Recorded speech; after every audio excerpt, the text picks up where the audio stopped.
So welcome to Astrobot. I'm going to do a first impressions video talking about the gameplay, the presentation, a little bit of background, and just overall how awesome this game has been. Absolute joy to play so far. So a bit of background on the company who made the game is Team ASOBI.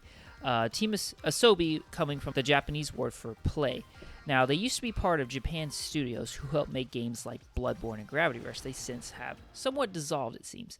And also some of the team from the ASOBI side of things originally worked on games for the PlayStation I from the PlayStation 2 days, for those who remember that.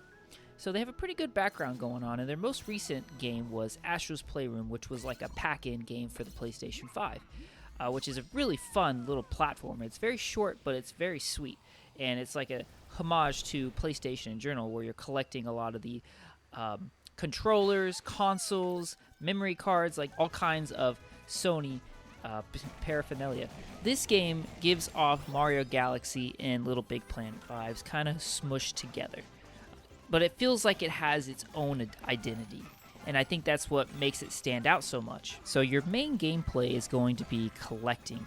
Running around collecting, taking out enemies, exploring, going down more of a set path though. It's not like Banjo-Kazooie or Mario 64. It's more like Mario Galaxy, where you jump into a level from a world and you just kind of go through a straight path and you collect things along the way. Some of the main collectibles that you're going for are other Astrobots. Now, these Astrobots can just be regular Astrobots, or they can also be Astrobots that have cameos from other PlayStation first-party games like God of War or Parappa the Rappa, as well as The Last of Us. So the gameplay itself starts off relatively easy in the first world, and at first that was my first thought. I was like, oh man, this might be a little too easy.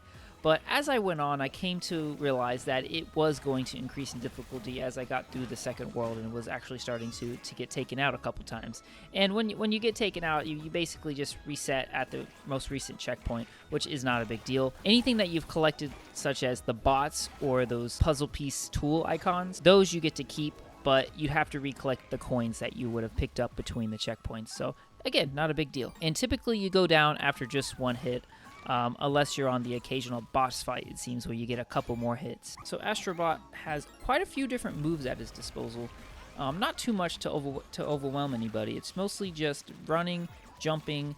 When you jump, you can do a hover, which also acts as an attack. Astrobot's main form of attack is just his punching, and if you hold the punch button, you'll do a spinning punch.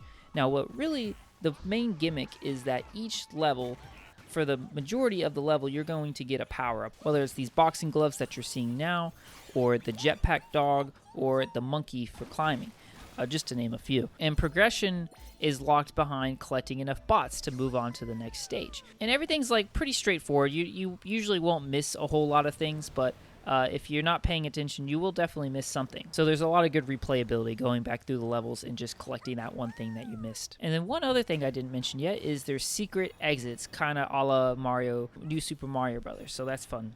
Those secret exits will bring you to a special world, sort of like a bonus, you might say. So yeah, all in all, this is just a phenomenal game, an absolute blast to play through, a joy of a time. I can't recommend it enough for anybody of any age. And kudos to Team ASOBI over there at Sony Studios. You guys have done a great job. You should all get raises, or a bonus in my opinion. Especially after Concord's recent failure, you guys have really done a fantastic job of keeping everything going. So I can't wait to continue playing this game and finish it up. Let me know if anybody watching, if you've bought the game, if you've been playing it, what you've thought about it. I really like to know. Appreciate it, and drop a like if you could. Thanks for watching.